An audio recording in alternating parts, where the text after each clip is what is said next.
Thank you very much, Mr. Speaker.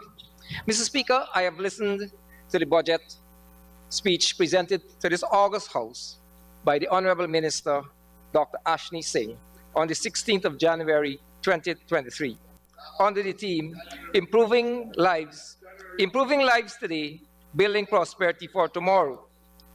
The 2023 budget is touted to be the budget that addresses immediate needs of our citizens, while at the same time investing in the future. Mr. Speaker, the 2023 national budget, amounting to $781.9 billion, is the largest budget in our history. This is no surprise. We expect that this year's budget would be larger than last year's, since we are accustomed to have budgets larger than the preceding year.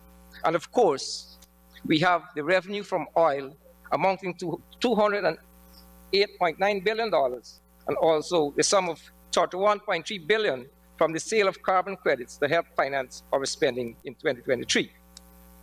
We are told that Guyana's economy is the fastest growing economy in the world, with the contribution from oil.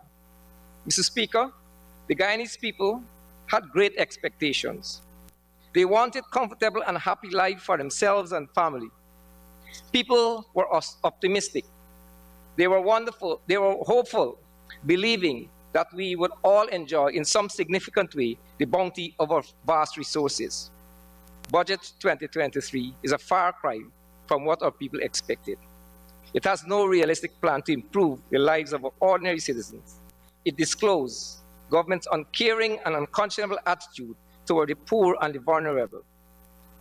The ordinary Guyanese people are disappointed. The year 2022 was challenging. The citizens of Guyana were faced with an increasingly high cost of living. By the end of 2022, the cost of food, both imported and locally produced, would have more than doubled. Transportation costs in some cases were increased by more than 50%. To counter this steep increase in cost of living, the government in November 2022 announced an unconscionable and miserly 8% increase in salaries to public servants to be paid retroactively in December. Mr. Speaker, this is 1 year after the passing of the 2022 budget. In a country with the fastest growing economy and a country which will receive billions in oil revenue, our workers are made to endure the sufferings for 1 whole year before given a meagerly increase in salary. This is how our government demonstrates care for our hardworking people.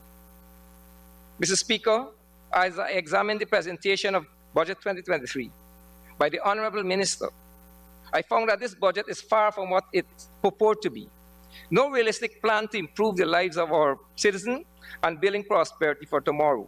I have found that there is hardly anything substantial for the ordinary Guyanese citizens to help improve their livelihood and to create wealth for themselves.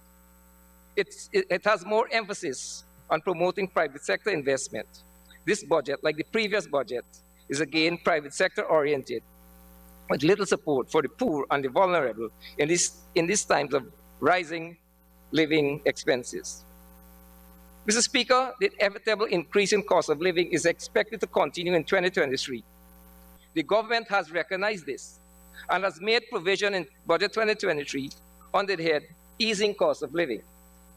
Mr. Speaker, government intends to reduce excise tax on petroleum products by 10% to zero to help reduce the cost of living. Mr. Speaker, this measure will surely reduce the price of fuel. But will this measure benefit the consumers? Will the ordinary man pay less for transportation?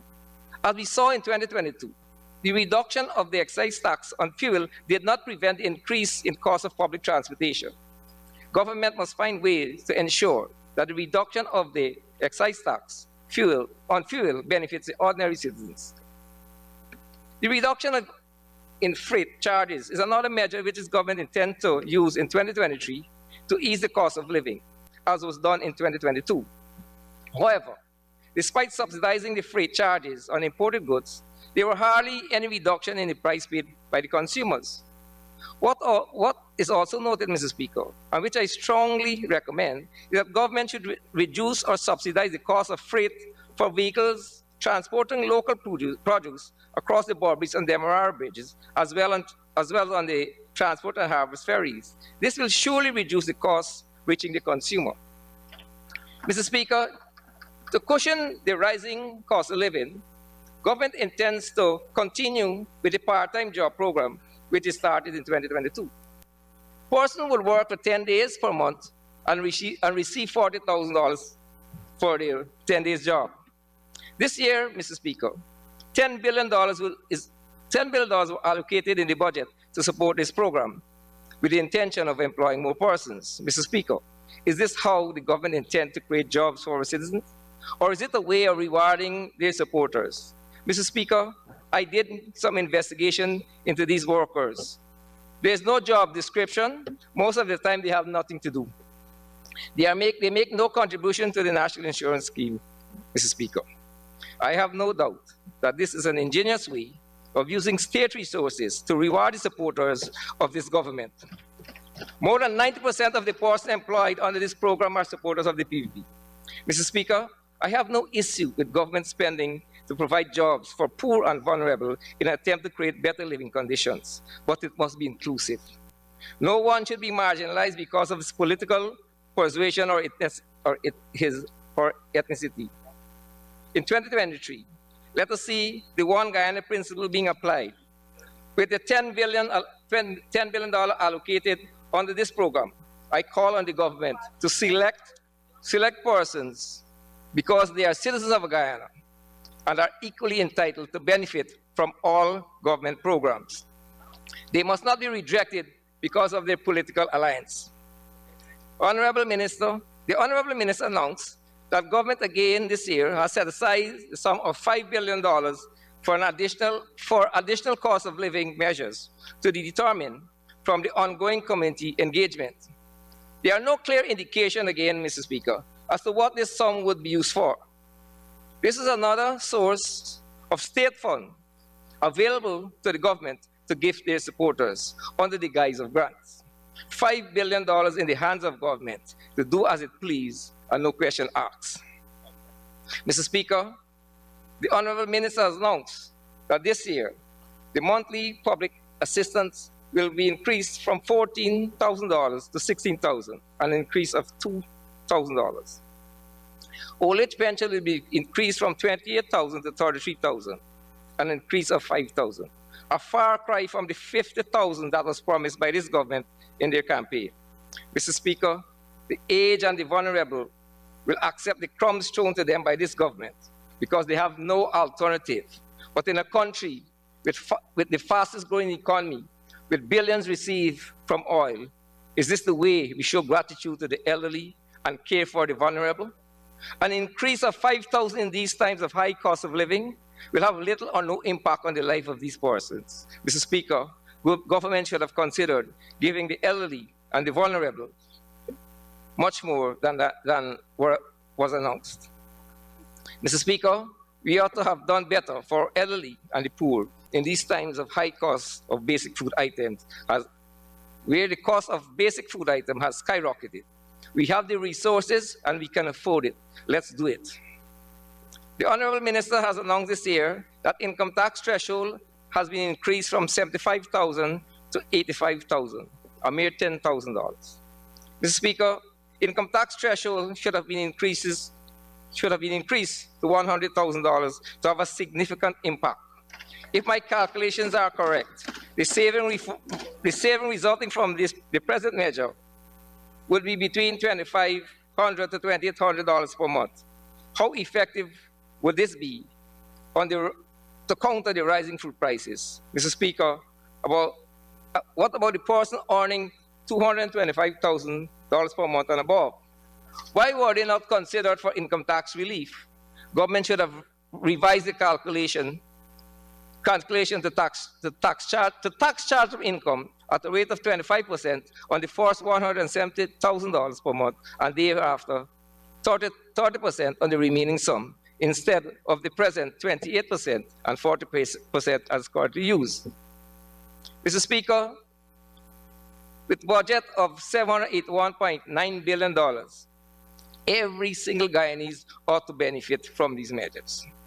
Mr. Speaker, one of the effective ways of cushioning the effect of rising costs of living is the reduction of the value-added tax. Citizens over the years have been calling on government to reduce VAT. The APNE plus AFT government fulfilled its promise made to the Guyanese public when VAT was reduced from 16% to 14%. At that time, AFC government was not fortunate enough to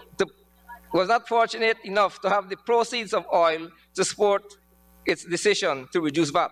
But it was done knowing it will benefit our citizens. Today, Mr. Speaker, despite the continuing rise of cost of living and the expected exponential increase in earning from oil, this government has failed to consider reducing VAT by even 1%. Mr. Speaker, reducing VAT by 2% would have made a significant impact in increasing the impact and easing the burden currently faced by our citizens. With our economy growing at a very fast rate from proceeds from both oil and non-oil sector, there should have been no hesitation by this government to reduce VAT by at least 2%. University students, Mr. Speaker, and potential university students are again disappointed. They are still waiting for the promise made to them by this government to make university education free. Again, Mr. Speaker, university students are finding it's very challenging to meet the cost of their education. The Honorable Minister has announced that in 2023, the government will spend $1.8 billion to provide free education for students under the Gold Scholarship Program. Nothing is wrong with this, Mr. Speaker. It is a good thing to assist students to educate themselves. But when will the Honorable Minister explain to the university students why they were not considered for free education again this year? Will the Minister explain to these students why they were not even considered for a reduction in the cost of their fees? Are UD students not equally entitled to free education as the Gold student? Explain to us, Mr. Minister. We want answers. Mr. Speaker, it is very inconsiderate for this government for 4 years to deny students of our university free education. It's time to give our students what they were promised and what they deserve. We can afford it. Let us assist our young people to prepare themselves for the bright future we all anticipated. Mr. Speaker, we were told that UD students are recipients of PSM scholarships by the Honorable Minister Parag. What I want to know, is it all university students receiving PSM scholarships?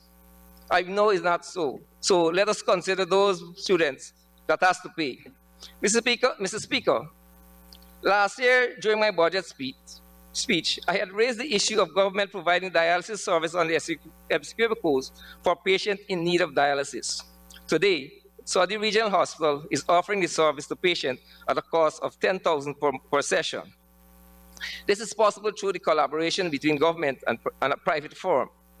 The patients are grateful for this intervention, but were hoping that government would have provided this service free of cost. They are now calling, Mr. Speaker, for at least 2 sessions per week to be free, and if it's possible, to remove the $600,000 grant per year. Because $10,000 would also give us 1 session per week. Mr. Speaker, it would be remiss of me not to raise some issues facing the citizens of Region 2.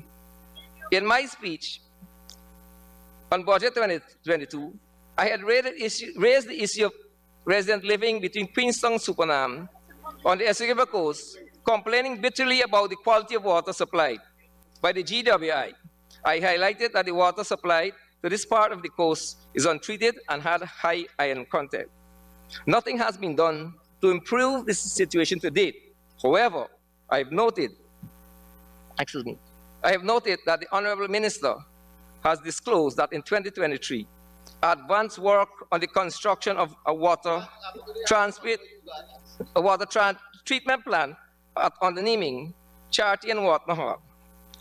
We in the region anxiously await the early commissioning of these facilities and to receive an improved quality of water provided to us. We deserve this, and it's long overdue. Thank you, Honourable Member. We await an extension for you. Honourable Member, Mr. Jones. Thank you very much, Comrade Speaker. Comrade Speaker, I ask that the Honourable Member be given 5 minutes to conclude his presentation. Thank you, Honourable Member, Mr. Jones. Honourable Member, you may continue. Mike. Mr. Speaker, in 2022, the people in Region 2 were promised the establishment of an industrial estate at Ondoniming, Essequibo Coast. We are now told, nothing was done in 2022 towards this project. However, we are now told that the work will commence in 2023 for the establishment of the industrial estate. We are awaiting the early completion of this project and anticipate the building of a business incubator to assist in the development of a small entrepreneur in our region. Mr. Speaker, in 2022, Region 2 was promised a new modern regional hospital at Ann Regina. This year, we learned that it will be built at Lima. We hope that the construction of this facility will not commence in the near future, will be commenced in the near future. Mr. Speaker, last year I had indicated to this House that the main road from Charity to Supernam has started to deteriorate and call on government to effect remedial work. To date, little or no work has been done to correct this situation. Mr. Speaker, the cracks that were seen last year have graduated the potholes. I am again calling on government to take steps to repair our road before it gets worse. Mr. Speaker, I cannot conclude without saying something about our rice industry. Rice, as we all know, is the background of Region 2. Many farmers suffered tremendously from the excessively heavy rainfall experienced in 2022. Many farmers along the coast were unable to reap their crop. They suffered tremendous financial loss and are at the verge of bankruptcy. These rice farmers are calling for government for financial help. One farmer informed me that the concerns were reported to the GRDB, but to date, they have not received any response. Mr. Speaker, farmers along the coast have complained. Mr. Speaker, farmers along the coast have complained that access dam leading to the backlands are in deplorable state. Dams at Marais Lodge, Golden Fleece, Reliance, Marais Delight, and Better Success, to name a few areas that need attention. The farmers are calling on government to repair these dams so that they can have easy access to their fields. Mr. Speaker, all is not well with rice in Essequibo. The high cost of input compared to the price received for a bag of paddy is of great concern to the farmers. Farmers appreciate the effort made to secure new markets. The farmers are faced with high cost of production, are calling for an increase in the price for a bag of paddy. Mr. Speaker, I take this opportunity to call on government to provide some financial assistance to the farmers of Region 2. Just as the cash grants were made available to the sugar workers and the fisher folks, it is time to provide some financial assistance to the struggling rice farmers in Region 2. There is the money is available, let us use it. Essequibo rice farmers are in need, let's support them now. Mr. Speaker, this $781.9 billion budget presented this year is indeed the largest budget presented in our history. It has no realistic plan of improving the well-being of our citizens. It has failed to bridge the gap between the poor and the rich. Our citizens are disappointed. They expect much more than the crumbs thrown to them. The fastest growing economy and revenue received from oil, government could have done much more to improve the lives of our citizens.